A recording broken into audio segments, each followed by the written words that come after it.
Good morning.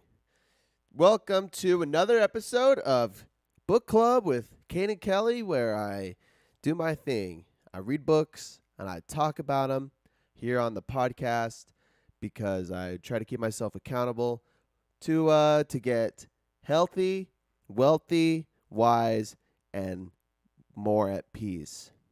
Yes, because happier was on the list, but I think I like peace more now, especially after reading the book that we're going to be talking about today. If this is your first time tuning in, welcome. If it's not your first time, welcome back. I am doing this Tuesday. It's Tuesday at 10:40 a.m., June 14th. And geez, it's just been crazy. The last little while has been crazy. I have my brother going on a mission, a Mormon mission to Iowa in 6 days. I'm working on this crazy ass project for work, cleaning 700 storage units in Layton. Oh, it's been crazy. Life is crazy. I usually do this Mondays, but too much crap is coming up. Well, not coming up, but just going on right now. Today's the day of the week that made the most sense to do the pod. But guess what? I just do the pod when I try to do it Mondays. But if I can't do it Monday, then I do it on Tuesday or I do it another day. But I don't miss. My goal is one book a week. You can So and you know the rules. You know the deal. You could find access to all my stuff. My other podcast, Here's the Point, that does this podcast in 15 minutes. And you can find my TikToks and my Instagram and whatever else. It's mostly just the podcast right now at cadenkellysblog.wordpress.com. Yeah, man, I am getting my ass kicked right now. I still don't miss, I try not to miss the gym and yoga in the morning at 6 a.m. But I have not been putting in 8-hour construction cleaning days in a while. So doing that on top of the gym is so hard. And then for some reason, I haven't been sleeping well. And this morning at yoga, I heard people talking about how it's the full moon and the full moon is fucking up people's sleep cycles. And I don't know how much I agree with that, but whatever. So that's what they're all saying, and right on. Besides that, though, I screwed up my podcast last week. I did Friday night, Your Money or Your Life live, and I did that. It was like 50 minutes long. It was just so fucking tired, and then I started recording the Here's the Point episode, the 15-minute recap. And I got like 8 minutes in and my OBS crashed. And I knew it was going to crash because after I do this podcast, after I clip this recording, or not clip, but stop this recording so I could post it on Spotify, it wigs out every single time. It like doesn't refresh after I stop the recording, meaning, I can't start a new recording. I don't know why. And it always crashes every time. But I decided I just was trying to record the podcast anyway, and then it crashed. And so I thought, okay, well, I'll just start it back up and pick up where I left off. And then when I went to re-listen to what I recorded for where I left off, I had the mic on mute the whole time. So I had 0 minutes of that recorded or ready to go, and I wasn't about to start over. So I'm an episode behind on Here's the Point right now, and I'm gonna make up for it today. That's the plan. And then but yeah, this after this, I'm all caught up for book club. So that being said, I have some work that is coming in right now that I might have to stop and send a couple texts in the middle of the podcast. And I don't want to do that. I don't want to, but I've just got something tight coming up. My guy that's cleaning, that cleans, he almost broke his elbow. So I have my brother helping out. It's a mess. Life's crazy and it never slows down. So we just got to be ready for all of the shit that comes in. Anyway, that's cheers. Good morning. 10:44 now. Hey B Moon. Hey B Moon in the chat. Good morning. Is that a chicken emoji or is it a duck? Nice. Good morning. All right. So if you were here or if you listened to last week's, then you know what book we're doing. Today we're doing The Power of Now by Eckhart Tolle. A guide to spiritual enlightenment. Now with a preface by the author. Preface. I always say preface. Eckhart Tolle. Look at this guy. Look at this mug. He doesn't look like he'd be a spiritual guru. He's just dressed up in a suit. He has a straggly beard, really small chin. Eckhart Tolle is a contemporary spiritual teacher who is not aligned with any particular religion or tradition. He writes with the timeless and uncomplicated clarity of the ancient spiritual masters and imparts a simple yet profound message. There is a way out of suffering and into peace. He is the author of Stillness Speaks and Practicing the Power of Now. He travels widely and lives in Vancouver. I always think how much of writing this book was, not just this, but all authors, all like spiritual guides, like Sadhguru, how much of their writing is an attempt to help other people and how much of it is how much more is the financial incentive? Like, what's the balance? How much are they writing the book to help, or how much are they writing it for the money? And I'm not saying that it's bad to write them for the money, because I actually encourage it, because if you can write a book and make money and live off the sales of the book, so that you can go do just live in general and then go teach and preach, I 100% support it. But I wonder I want to know the intention behind it. And you come out with multiple books. It kind of looks like you're trying to just make some money. Why don't you put all of your ideas in one book? I'm not saying that's a great idea, but you come up with a compendium, and then you have, anyway. But regardless, this is a highly rated book in the Apple Books library, and just in general, a lot of reviews. And it was an interesting format. It was not written in 3 parts. It was written in a question and answer. There were chapters. I think there were 12 chapters, but there was it was at the beginning. He explains that it was written like a question and answer format, like it was a seminar. And I think most of the excerpts are from previous seminars. So it's not a traditional 3 parts of a idea. It's question and answer, and he has a lot of ideas. So here's one of those texts that I was talking about. I'm going to send this text really fast. Let's see.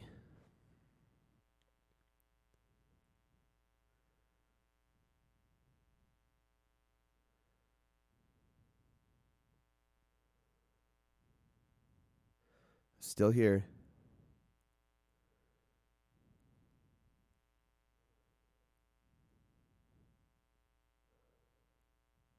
Okay. Got that out.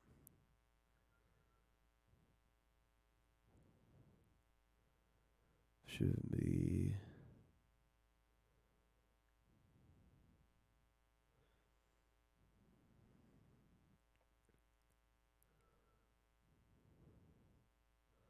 But also, no pressure. These.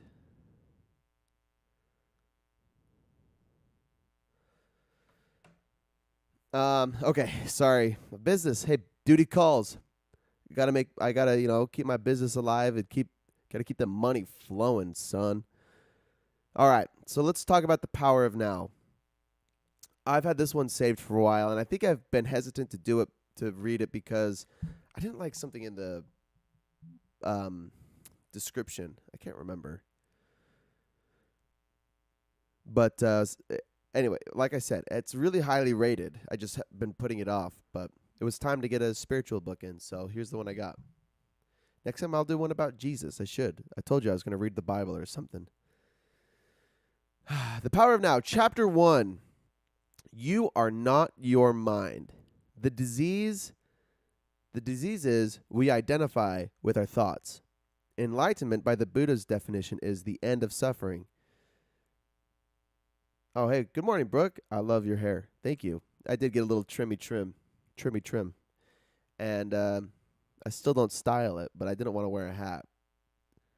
So, but hey, thanks for tuning in. Enlightenment, by the Buddha's definition, is the end of suffering. Thoughts cause us to suffer. Most of us live with a non-stop tormentor in our head, which is our mind. Hear what your head is saying without judgment or attachment. Okay, yeah, this is a common, or not a common, but this is a repeating theme from all of the spiritual teachers and the Stoics. They teach or they preach that, let's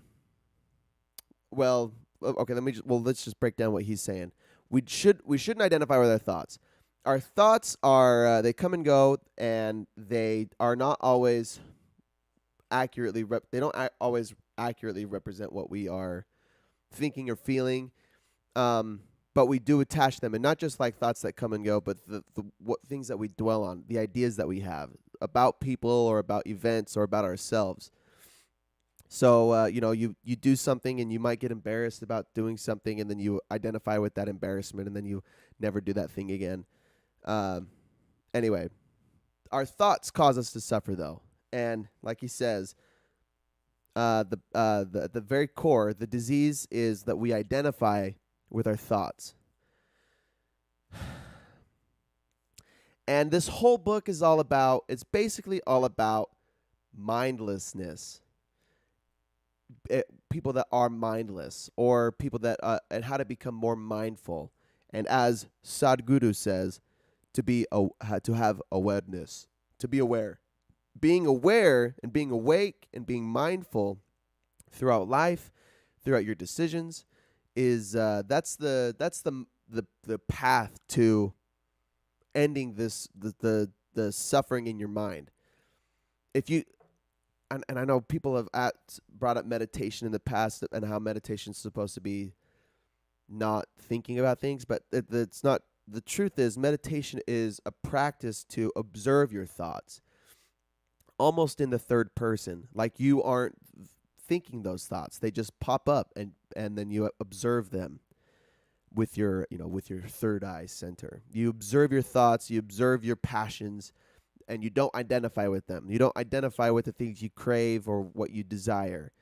So, and also the things that torment you, or the things that cause you fear and anxiety and depression. Those aren't you. Those are just experiences coming and going out of your body. And peace is really the ability to accept what comes in and out of your mind, and not, what does he say? Have no judgment and no attachment. That's what meditation is.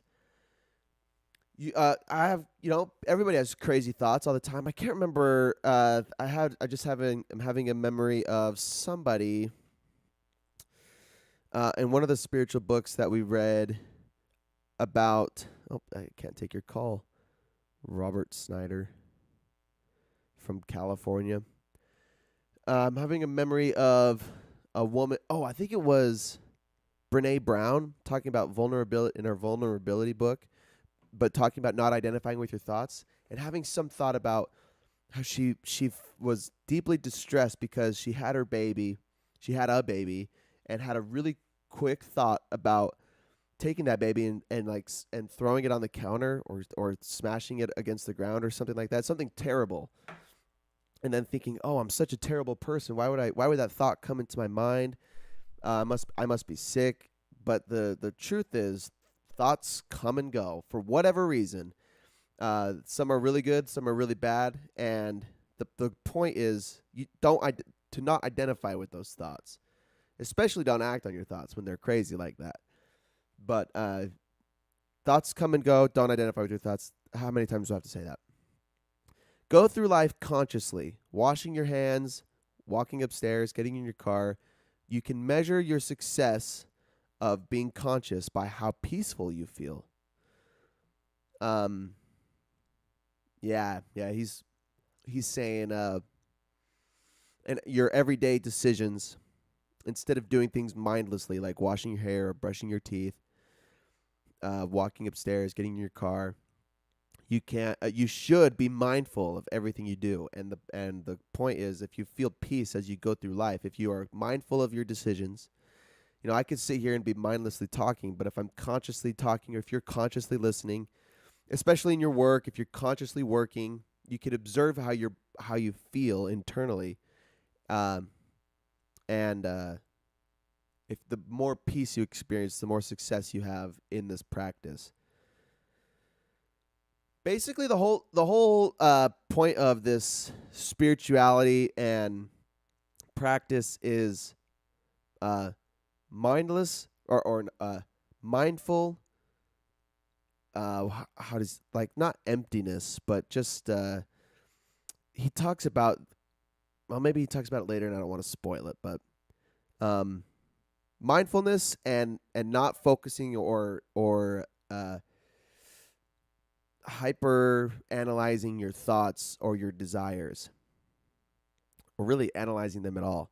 Your ego and mind, and your mind also includes emotions, focus on the past and present. Consciousness or awareness is being in the present.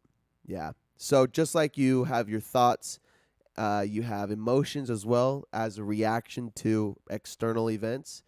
And your emotion, this is why I think you could control your thoughts and you could control your actions, but you can't control your emotions. Your emotions are a response to the things that happen around you, but you can't control how you react to your emotions. You can't control the outside events that happen to you, the things that happen in the world, and you can't control your emotions about those things, but you can control your reaction.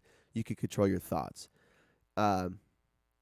So your ego and your mind, they focus on the past and the present. Your ego wants to bolster yourself up against everybody else. It wants to put the blame of bad things on everybody else. Doesn't want to blame yourself. Doesn't want to take responsibility or accountability. It lives in the past. It focuses on the future. Same with your emotions. But a mindful, conscious person lives in the present. That's why this book is called The Power of Now. So that's the underlying theme, and that's what we talk about so often in all of these books, is the power of presence, the power of being in the moment, living in the moment. And it sounds like such a silly thing. It's such a cliche. You got to live in the moment, man. You got to live in the present. Focus on the present, but that's the message. That's how I think that's even deeper. That's how most people will live higher quality lives, is by living for each moment rather than living for the future, waiting for X, Y, and Z to happen. Then I'll have a good life, or resenting or regretting X, Y, and Z that happened in the past. When you allow things to come and go out of your life without attachment, and we'll talk a little bit about, it's still good to have a career and still good to have things that you're working on for the future, but you don't attach yourself to the reward or the failure of what happens because of your actions. You focus on your actions today. You focus on your actions. Everything is in the moment. Life should be happening in the moment. That's the power of now, baby. Chapter 2, Consciousness, the way out of pain. Quote, "The secret of life is to die before you die and find that there is no death." That's the power of now. That's consciousness. That's the way out of pain. The secret of life is to die before you die.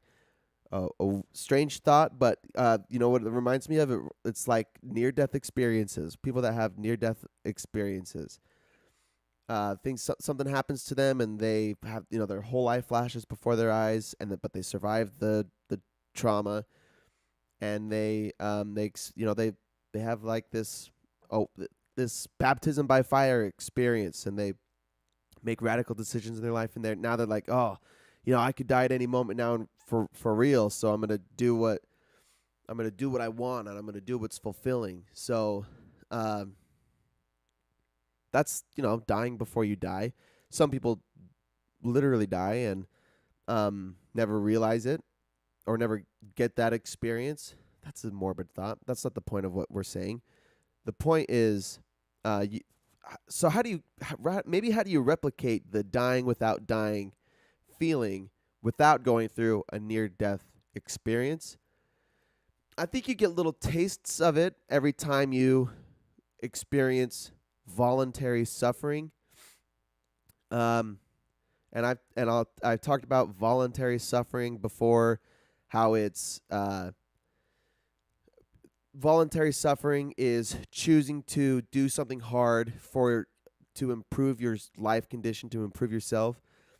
So you choose to wake up early, you choose to go to the gym and work out, you choose to you choose to go to save money and meal prep instead of compulsive buying food and DoorDash all the time.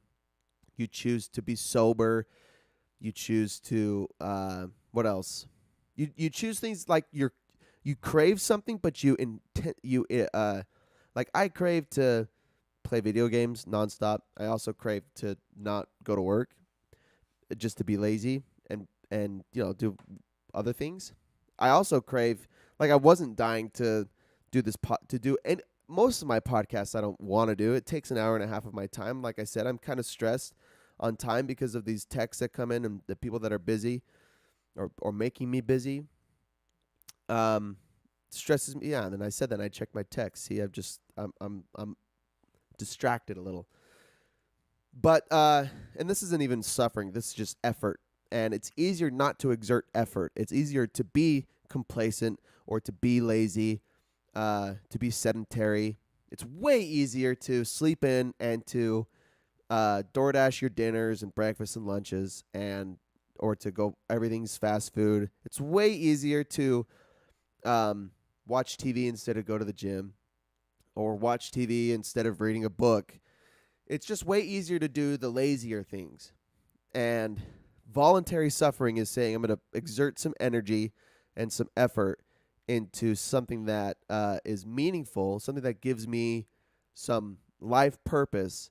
And it sucks to do it initially, but if you remember the book Dopamine Nation by Anna Lemsky, I'm pretty sure Dr. Anna Lemsky, she explains the pain and pleasure balance that our brain tries to achieve at all times. When you subject yourself to some suffering and you endure it, your body will reset and experience a high.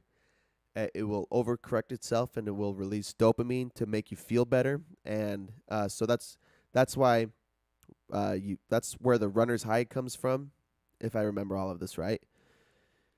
So challenge you, doing something difficult and going through it, like doing an exercise or meal prepping and then enjoying the meal, is once you get off the couch or get out of bed, then if you just get through it, and then you just will always feel better.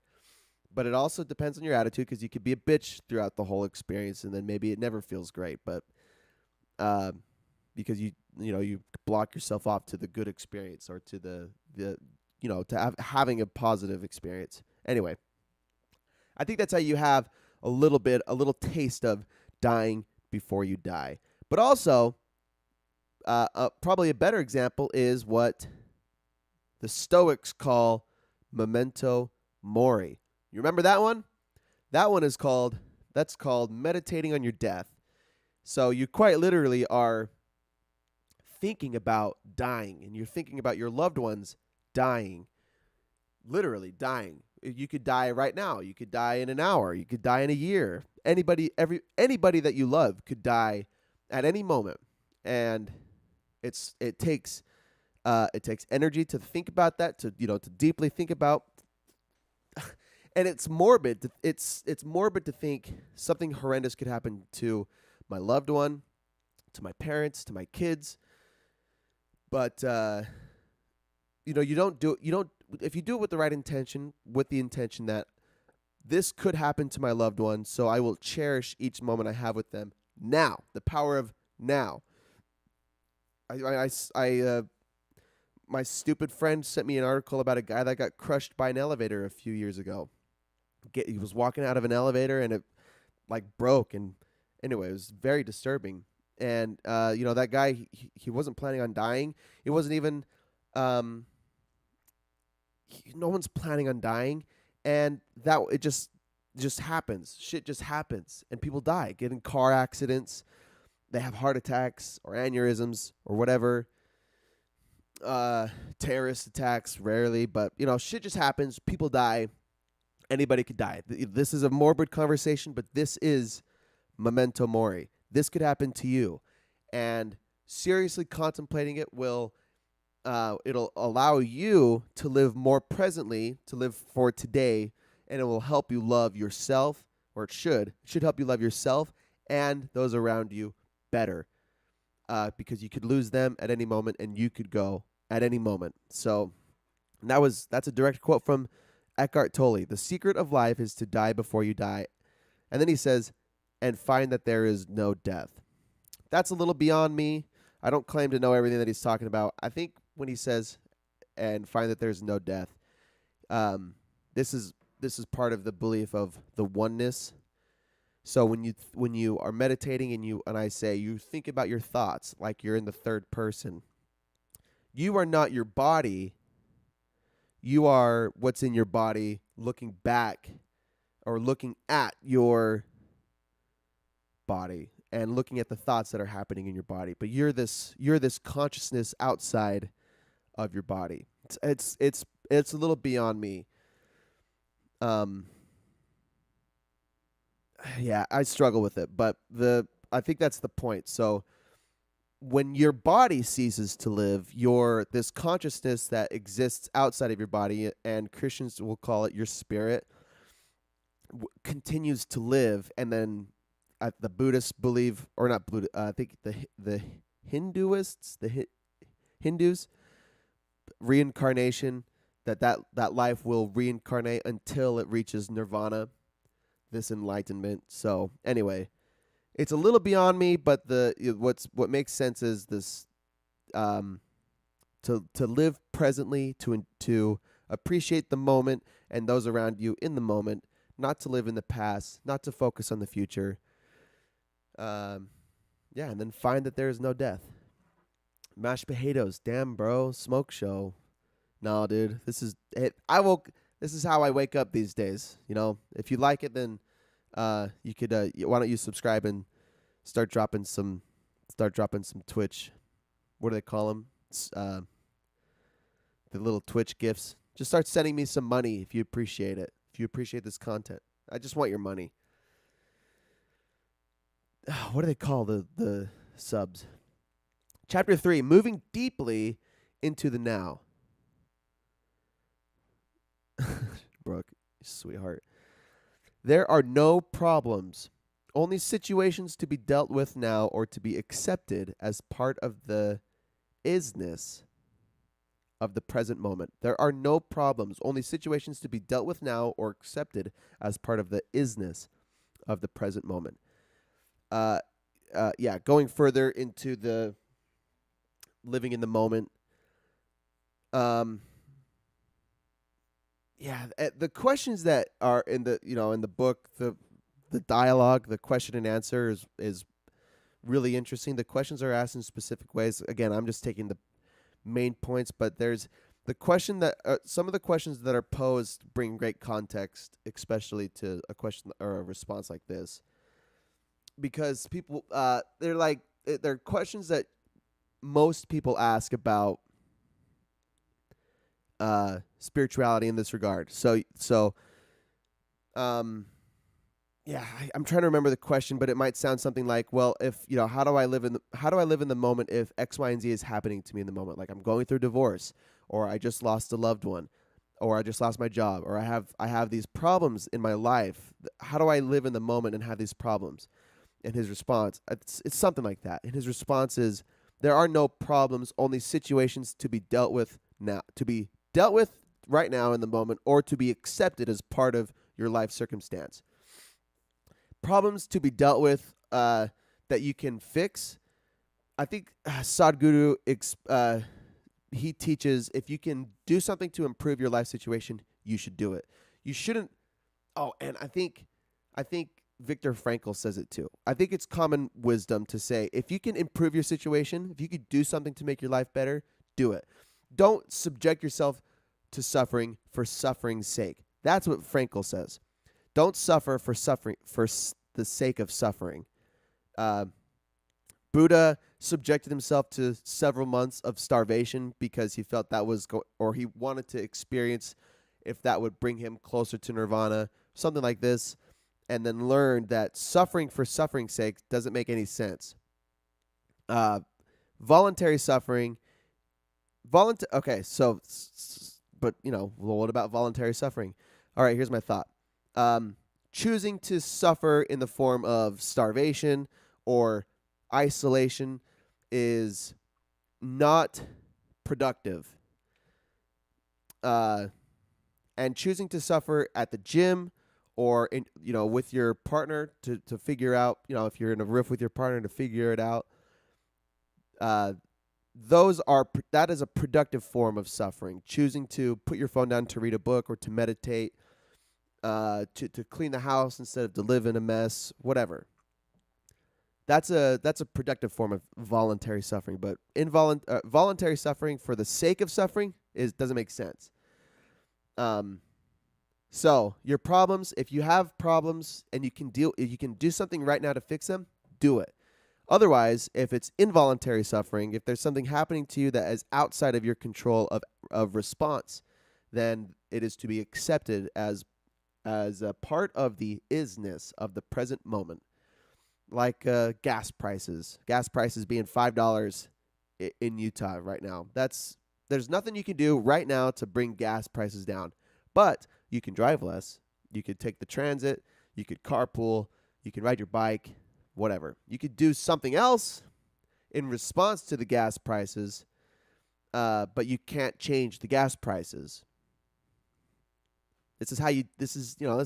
And then you just have a good attitude about it. It is part of the present moment of being alive. You can sign petitions and vote for people in your politics to try to have an influence, but you can't control the outcomes. You can't control people's decisions. All you can do is respond to your external events. This is all of this wisdom kind of boils down to. I actually think I remember Ryan Holiday saying the very core principle of the Stoics is don't focus on what is outside of your control. Focus on what's in your control. I think that's like the primary focus of Stoicism. I feel like it's kind of the point of this spiritual practice of yoga and Buddhism. Focus only on what is in your control. That's like the base of it. So that's where all of this kind of boils down to. Brooke, nope, not ever happy about the effing gas prices. Well, nobody has to be happy, but I'm not happy about it. But are you gonna pout around about it? You gonna pout around because gas prices are high and food prices are high and education prices are high. Are you gonna be in a bad mood about it, or are you gonna accept it as part of the moment and respond just to what you can respond to? I actually have a podcast by that who's that guy, Hade, that you like so much? Shoot. Derek Thompson. Derek Thompson just has a podcast about inflation. I'll send it to you, Brooke. It might help you not pout so much.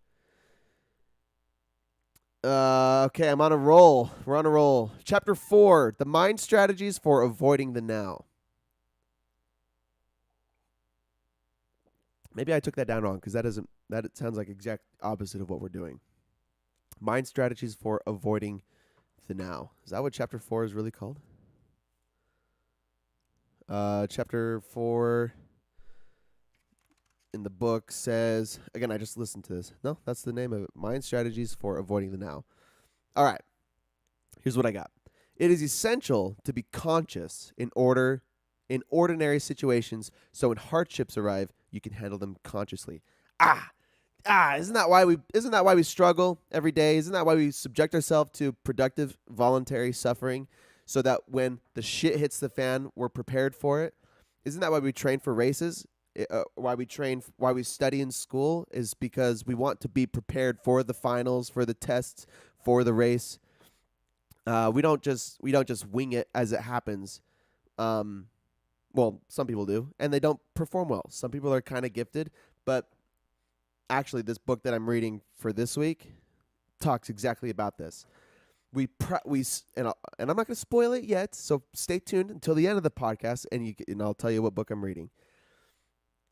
The energy that we put in today, when we struggle in the gym and we struggle in our meditation and we struggle fixing our relationships or just keeping them healthy, and we struggle, when we work hard today, we prepare ourselves for the future.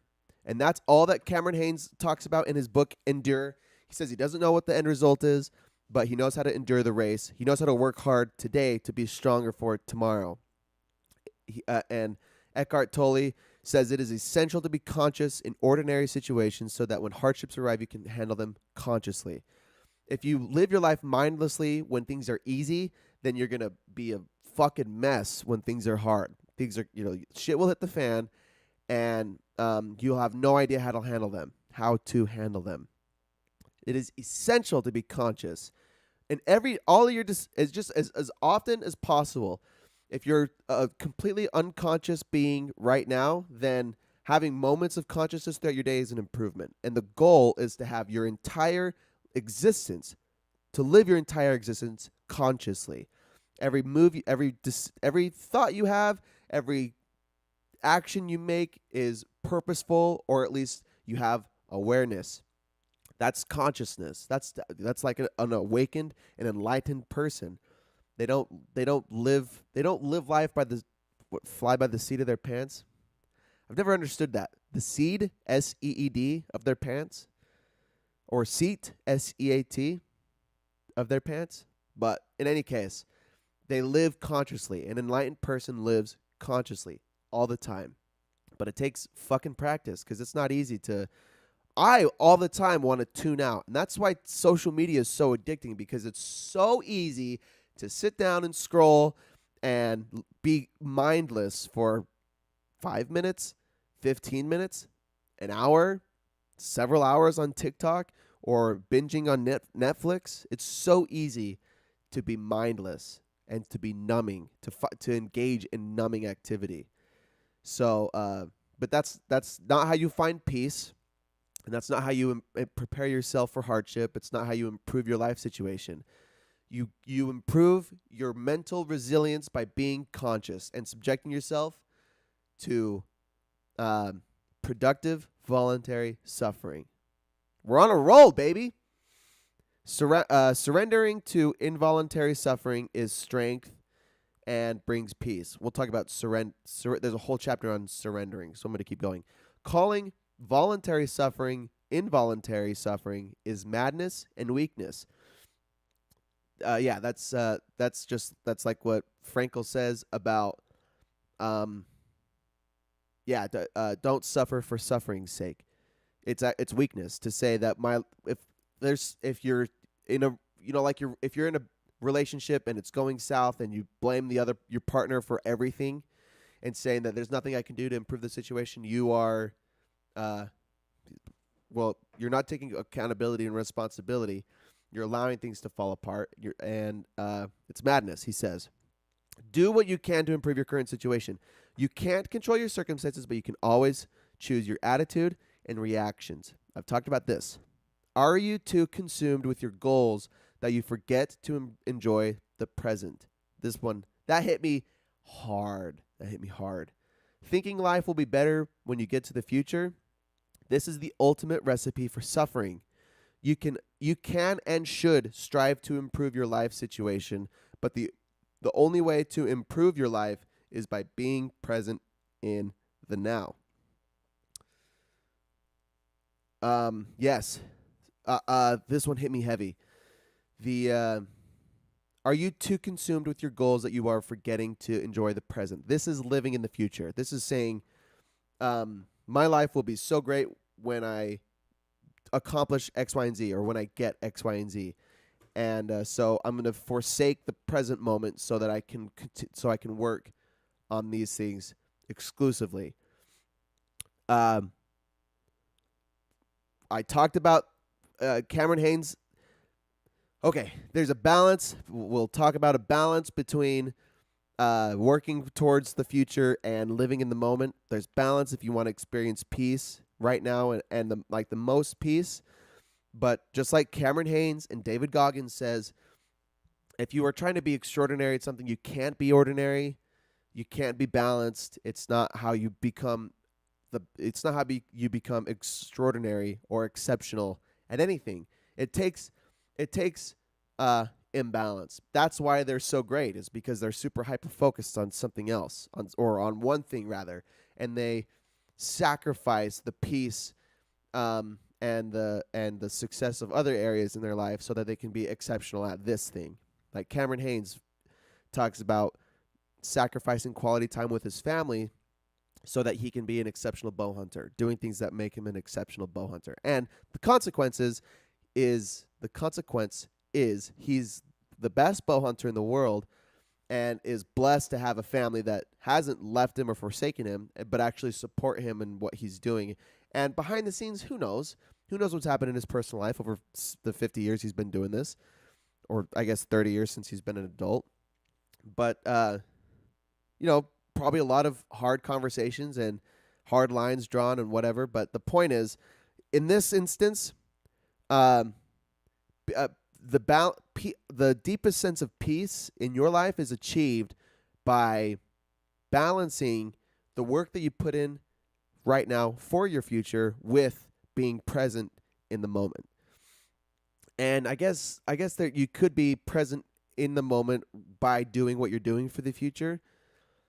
But for me, neglecting things that are happening in my life, like neglecting friends or family things for work's sake or for my future's sake. Like, here's an example.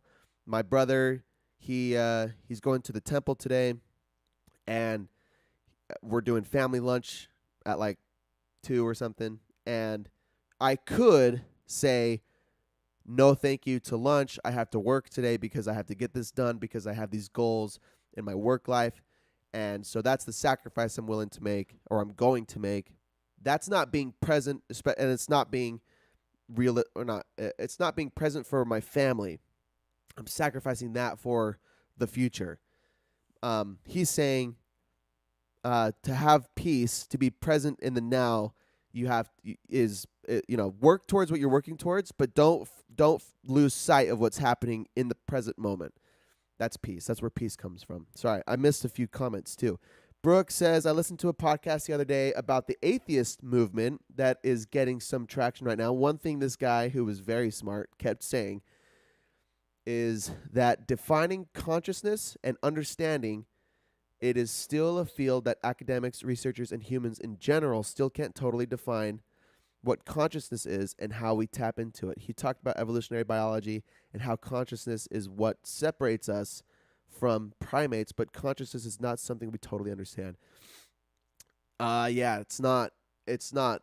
I'm actually interested in listening to that. If you will, you share that with me, the podcast, because consciousness is, yeah, it's there. If I remember, Homo sapiens and Homo Deus by Yuval Noah Harari correct, he talks about evolution of human history from our earliest ancestors to today, and then what the future might look like for Homo sapiens in his two books. And if I'm remembering all of that dialogue right, it's not clear why humans gained sentience to the level that we have. There's evidence that supports humans gaining, or rather, different species of humans before the extinction of other human species, having some kind of communication, like Neanderthals, for example. There's examples of Neanderthals having communication with each other in language somehow.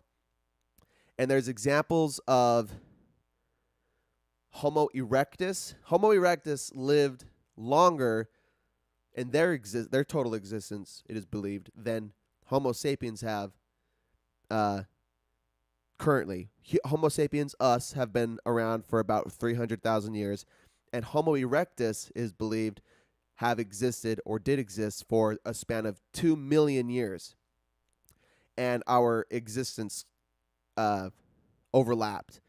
And something happened along the lines where all the human species were being wiped out, and it could have been genocide, or it could have been an advantage that Homo sapien, or it could have been some complication or genetic advantage that gave Homo sapiens an edge to survive, and it could have been our advanced communication skills, our advanced ability to understand each other. I don't know, just lots of nuance that I totally don't understand. I guess I don't need to spend too much time talking about this, but yeah, consciousness, no idea, but we have it, and we think maybe other animals have it too. They just don't they don't see it. They don't recognize that it exists, or that they are sentient. It's just the thoughts that come into their head are instinct and reactions to their existence, but for some reason we can think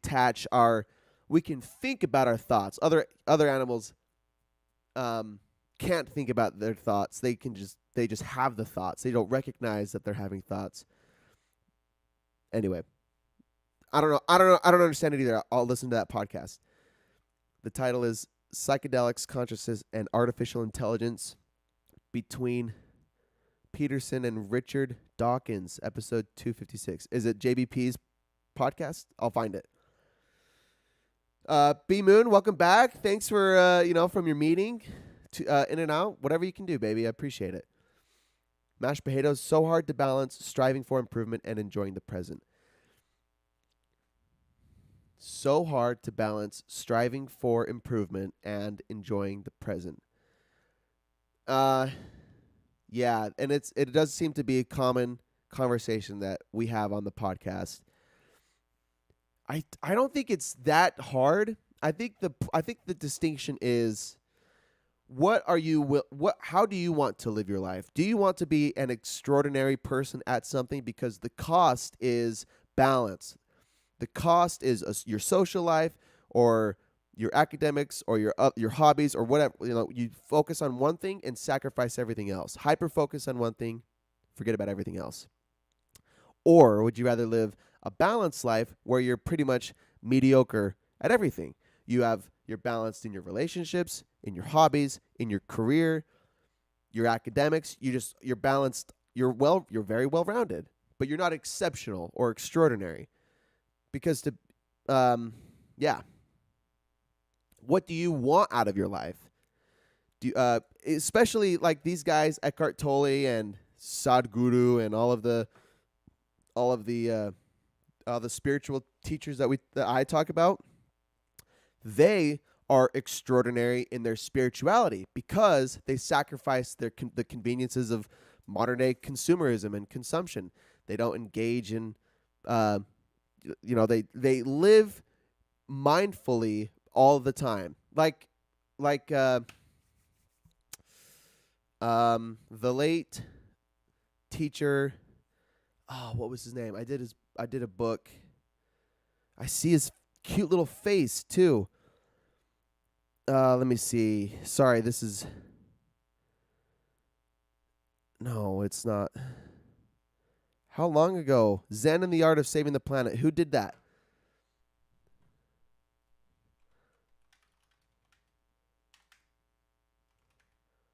Thich Nhat Hanh. And they call him Thai. Thich Nhat Hanh. Yes. These spiritual teachers. I just needed to know his name. These teachers are. Oh, B Moon got me in the chat too. Thank you.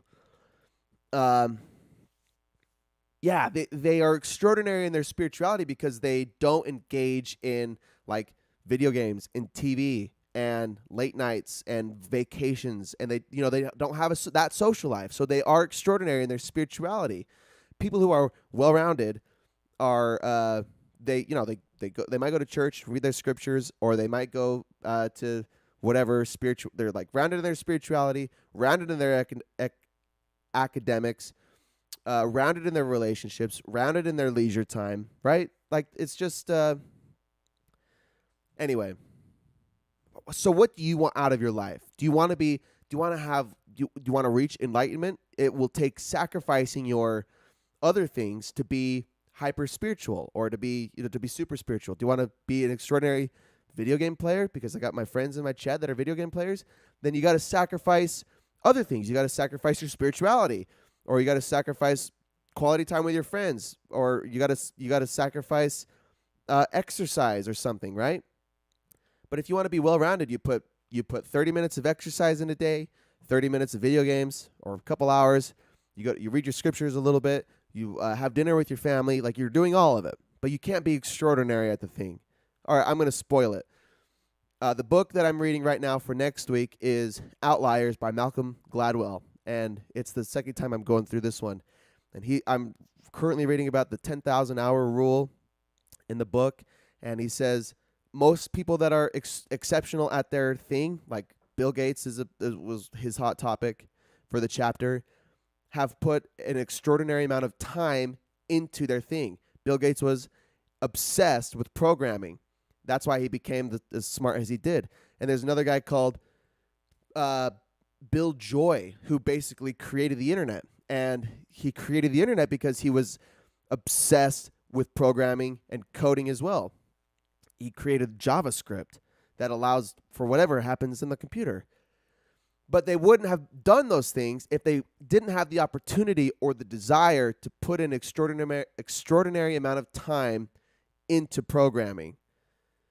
It's a dichotomy that is that you either are all in or you're whatever. You're either all in on your thing and you become really good at it, or you're well-rounded and you're not extraordinary. You're average at pretty much everything. You might be good at something, good at something, good at something else, good at something else, but you're not extraordinary.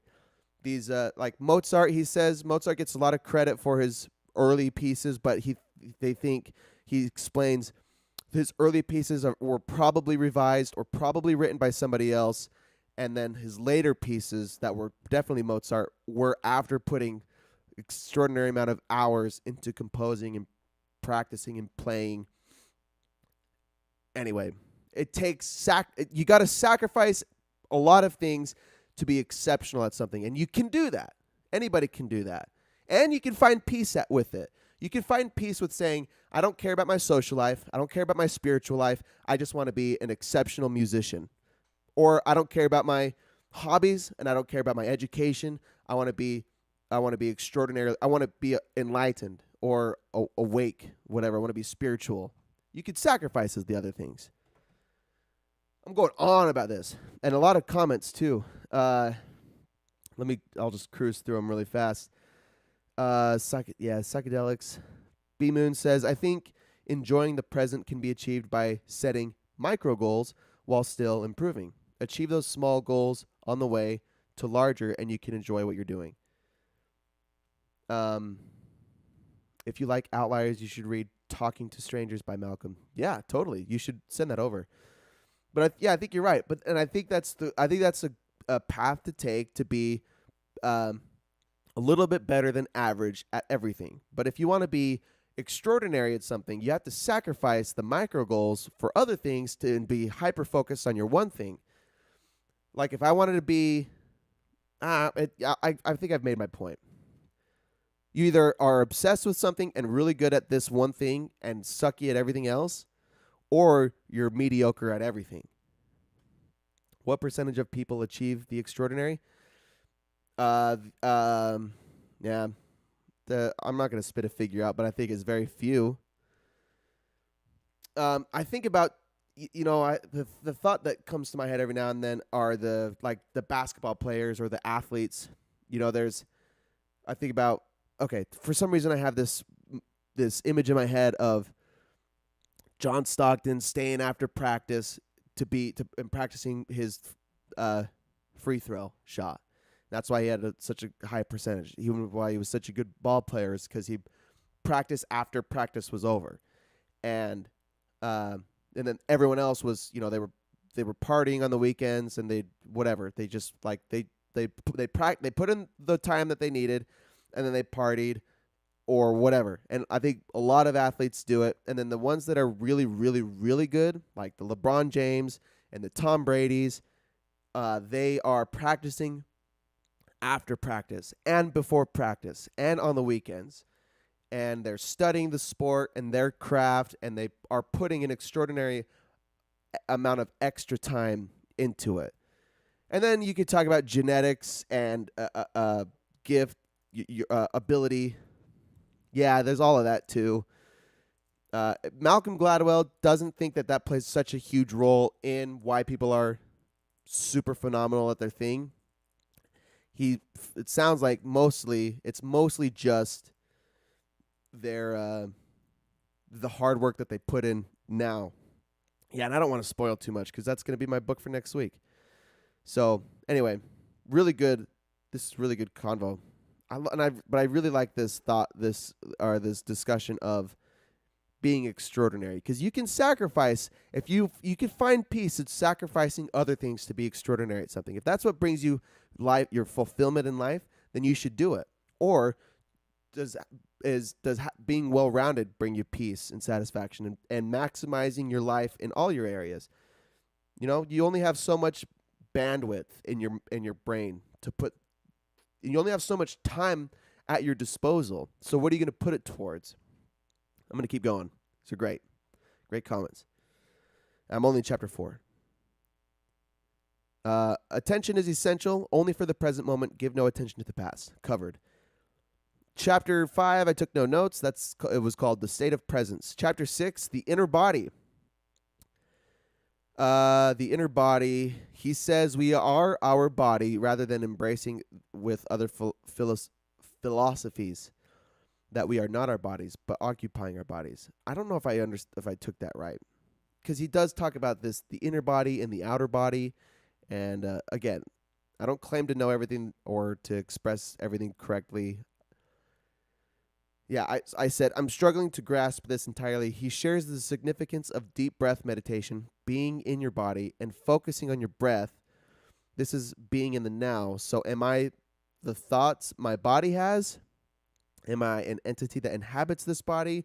Am I literally this flesh, blood, and bone? I think what I said earlier is the teaching, though, that you are. He definitely says you are not your mind. That was chapter 1. You are definitely not your mind. You shouldn't identify with your mind. You shouldn't identify with your body either. So I don't understand what he's saying, talking about the inner body and experiencing the inner body. Because like the emotions that come and go, just like your thoughts, are part of your body, and you are not your emotions either. You're not the thoughts that come into your brain or the emotions that your body has. I don't know. But I don't know so much about that one. You are this consciousness that exists outside of your body. That's what they're teaching. And do I necessarily agree with that? I don't know. I don't know if I believe that we are a spirit or a consciousness outside of our body. Uh, um, I like the biological approach that we are just this conscious animal for some reason that no one understands, like Brooke was saying, and we inhabit this body, and we literally are our bodies, but spiritual practice helps us detach from the body. The point is to not identify with the thoughts and the actions that, or rather, the thoughts and the emotions that come into our body and our mind. We aren't what we think. We are how we respond. How's that sound? Chapter 7, Portals into the Unmanifested. So it gets deep. Quote, everybody pays attention to the things in space, but who pays attention to space itself? Yes, this is what I was trying to refer to earlier. Meditation is thinking about the thoughts that you have and understanding the gaps in between them. It's really deep, it's probably too deep for me to grasp. But when being fully conscious is being aware of the nothingness that is happening around us, and as it happens, because things happen to us, but then also sometimes nothing happens to us. So then we distract ourselves with thoughts and entertainment and stuff. But can you live and be present in the nothingness as well? I think that's kind of the point too. Chapter 8, Enlightened Relationships. I always think it's funny that these spiritual guides, they always give romantic and love advice. I think it's hilarious. Anyway, I think it's funny. Romantic love he calls addiction to a person, desiring something out of a person regardless if they can provide it. For relationships to flourish, you need to accept your partner completely as they are. Most relationships are not based on being, they dwell on their desires or fears of the past and future. Yeah, the best relationships are fully acceptant is full acceptance of your partner and yourself, and being present, not being consumed by your sexual desires or your attractions, not identifying with those desires or attractions. The best relationships are when you just like this awareness of yourself, but also an awareness of your partner, and vice versa. Your partner has an awareness of themselves and of you, and you accept each other and you complement each other, and you anyway, this is the Buddhist approach to, well, I shouldn't say Buddhist, because his biography quite literally says he is not aligned with any particular religion or tradition. So Eckhart Tolle's position is the best relationships are when we are aware of ourselves and our partner, and our partner is aware of themselves and us.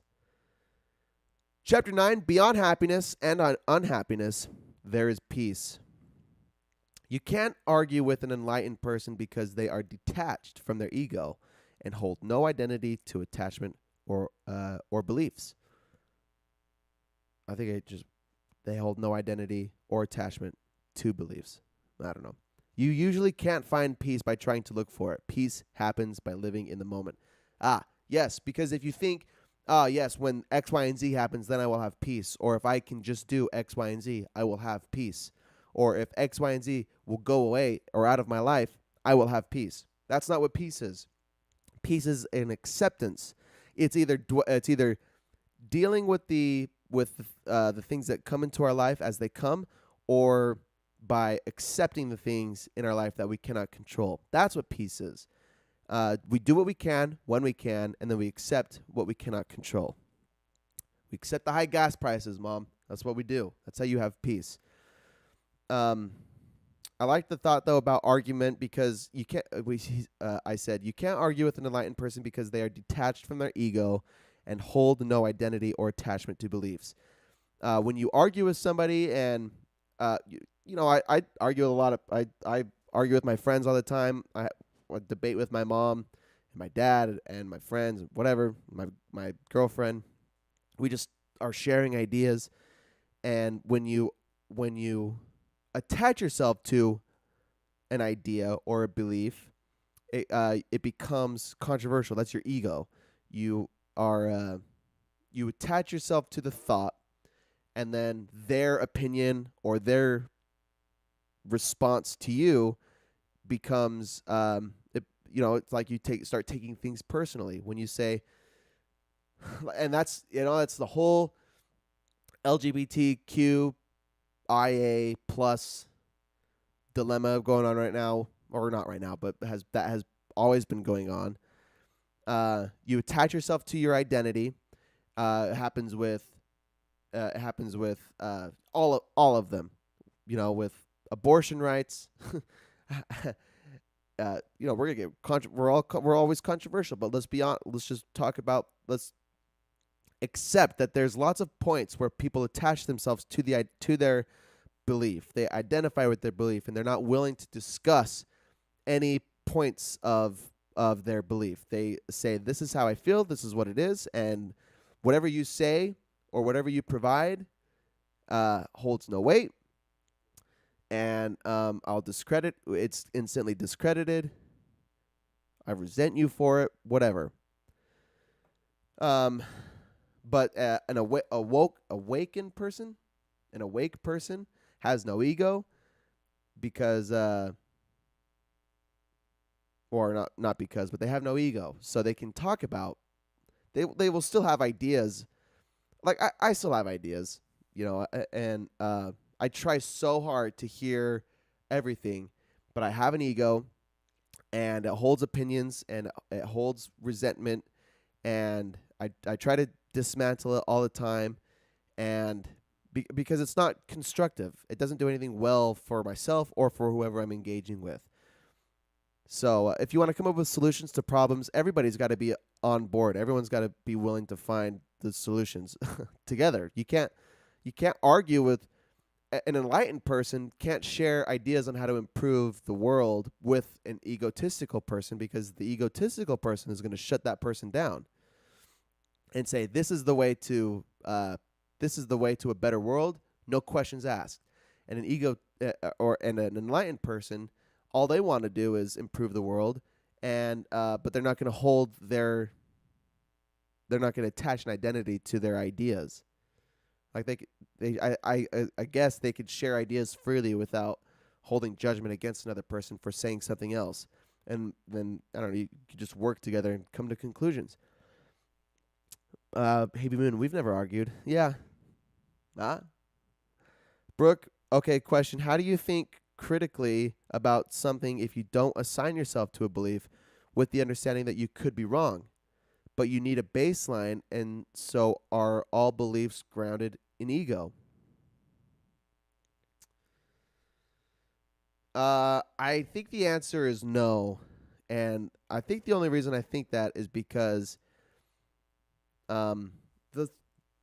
all spiritual teachers say this is the power of now. This is the path to enlightenment. And Thich Nhat Hanh, he has several books on.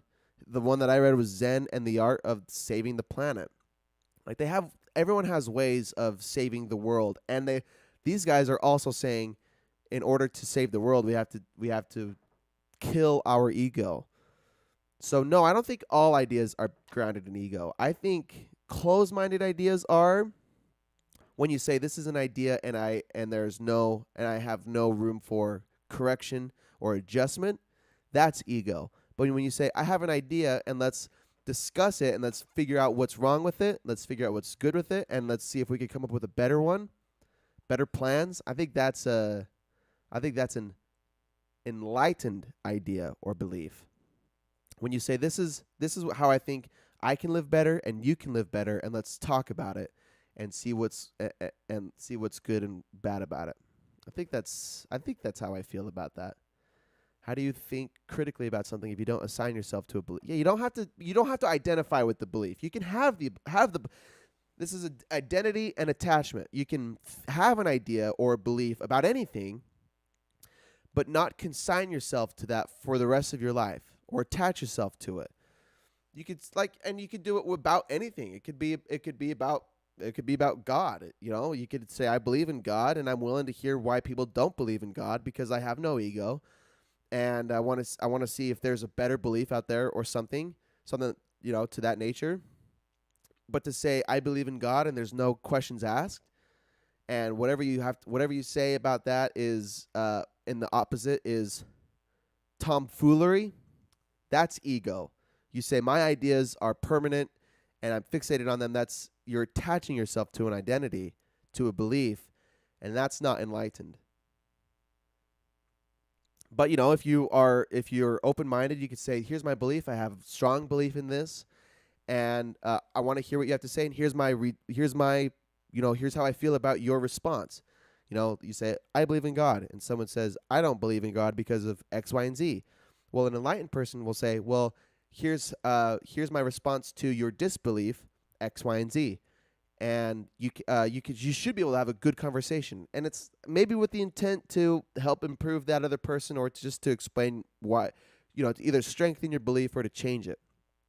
But being open-minded is critical, uh, especially for any intention to find improvement.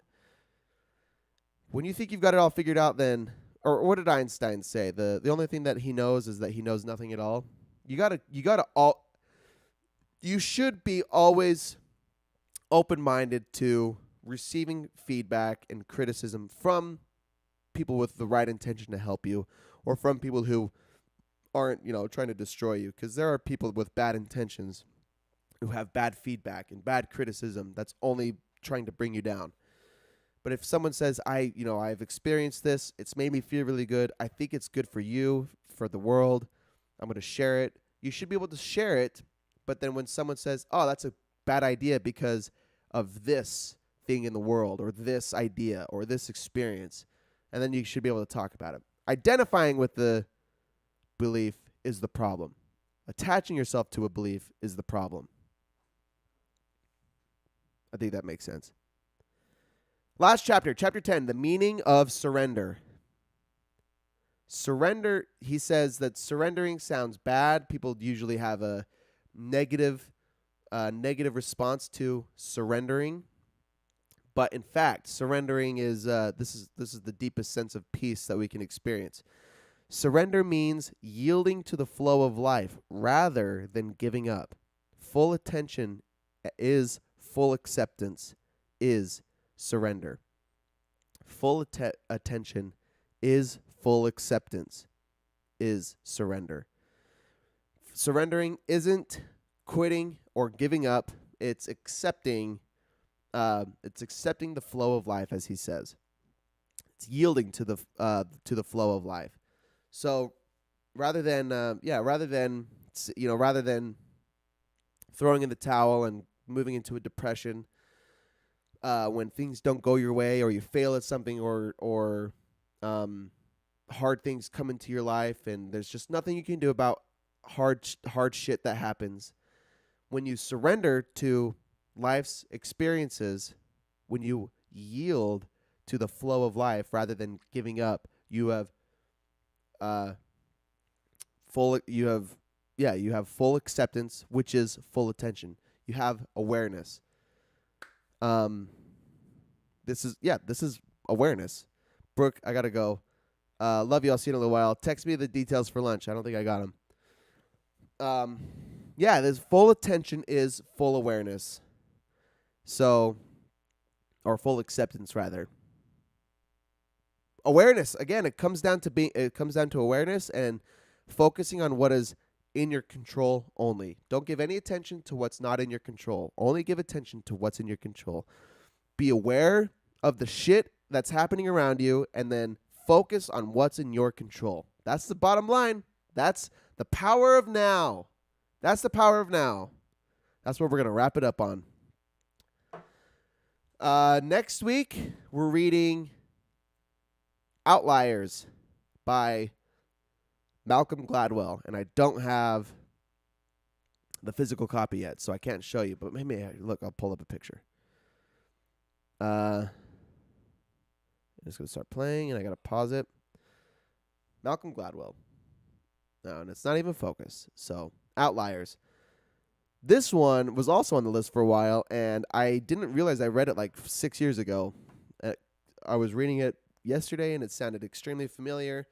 And then I realized I bought it on Amazon already, so I've listened to it before, and then I bought it again recently, and I wish I didn't do that. I wish I would have checked my Amazon library because I have already bought it. So Malcolm Gladwell's got a lot of my money, but that'll be a fun one to talk about. Very similar idea to what we talked about with excellence and with well-roundedness. But, for today, the power of now, be aware of your surroundings and focus on what's in your control. That's it. That's how you live. That's how you have peace. That's how you have peace. And you know what we do around here? We try to optimize our health, our wealth, our peace, and what was the fourth one? Wisdom. Optimize our wisdom. So, yeah, I'm going to do 15 minutes of Here's the Point right after this. I have to do the other book too, the Your Money or Your Life one, because I fucked up the video on Friday.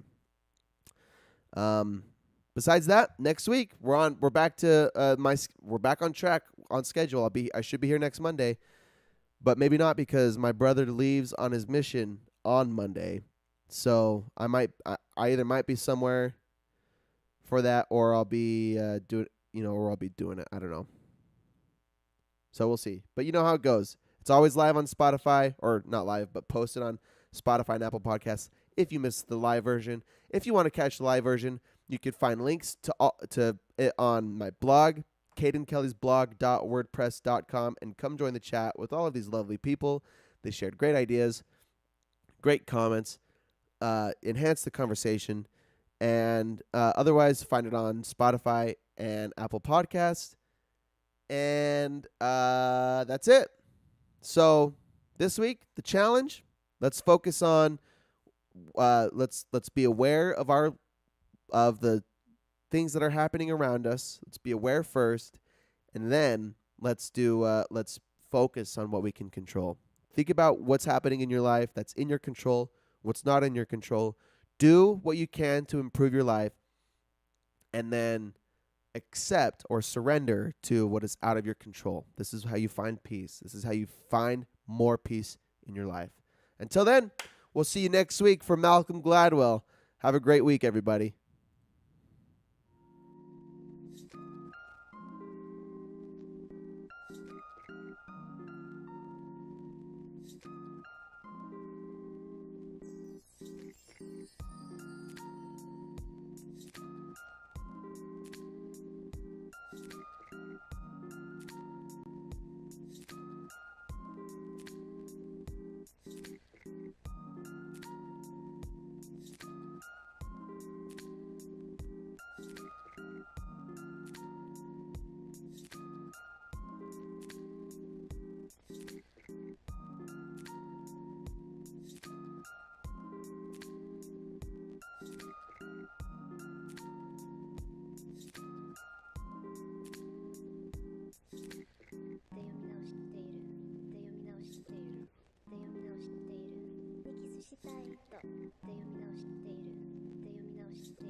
しているだけが読み直している読み直している